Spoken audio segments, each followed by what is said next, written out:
Hi friends, ఎలా ఉన్నారండి? బాగున్నారా? నేనైతే చాలా బాగున్నాను. ఈరోజు ఏంటి రియల్ వాయిస్తో వచ్చానని అనుకుంటున్నారా? అయితే నేను ఈరోజు ఏమంటే చెప్పబోతున్నానంటే, చాలామంది కూడా యూట్యూబ్లోనూ సెలెక్ట్ అవ్వాలని చాలా కళ్ళకు అంటారు. నాకైతే చాలా కళ్ళు అయితే కన్నాను. నేనైతే 1 year నుంచి చాలా కష్టపడ్డాను వీడియో కోసం.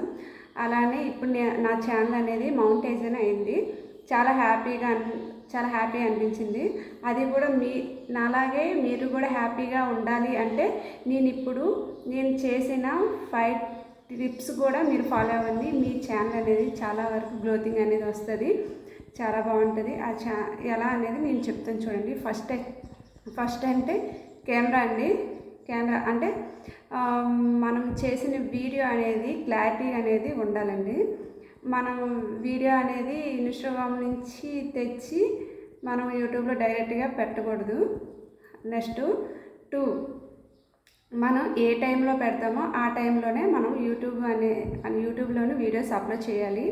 3 నెక్స్ట్ మనము ఎక్కువగా అంటే మీ ఇక్కడ పాత వీడియో ఉంది, అది మళ్ళీ మీరు పెట్టాలనుకుంటే మన యూట్యూబ్ ఛానల్లో మనకి మ్యూజిక్ బట్టి మనం యూజ్ చేసుకోవాలండి.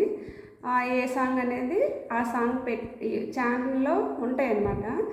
ఏ సాంగ్ అయితే ఆ సాంగ్ పెట్టుకొని ఒక వీడియో అనేది పెట్టుకోండి. 4th వచ్చి మన కంటెంట్, మీరు రోజు ఏ వీడియోలు పెట్టాలి అనుకుంటున్నారో ఆ వీడియోలో పెట్టండి. కుకింగ్ అయితే కుకింగ్, డాన్సింగ్ అయితే డాన్సింగ్, కామెడీ అయితే కామెడీ, అలాగా. మళ్ళీ 5th వచ్చి మనం లాంగ్ వీడియో తీసినప్పుడు మనం కంపల్సరీగా థంబ్నెయిల్ అనేది క్రియేట్ చేయాలి. థంబ్నెయిల్తో పాటుగా మనకి ట్యాగ్స్ అనేది యాడ్ చేయాలి. ఇలా యాడ్ చేయడం వల్ల మీ వీడియోలు అయితే చాలా వరకు వైరల్ అవుతాయండి. నెక్స్ట్ మీకు అలానే ఫాలోవర్స్ కూడా పెంచుతారు. నెక్స్ట్ షార్ట్ వీడియోలు అయితే రోజుకి 2 లేక 3 పెట్టాలి. లాంగ్ వీడియో అయితే రోజుకి 1 పెట్టాలి. నెక్స్ట్ ఇలా చేయడం వల్ల డైలీగా మీరు ఒకే టైం ఫాలో అవ్వడం వల్ల మీ యూట్యూబ్ ఛానల్ అనేది గ్రోతింగ్ అనేది చాలా వరకు పెరుగుతుంది.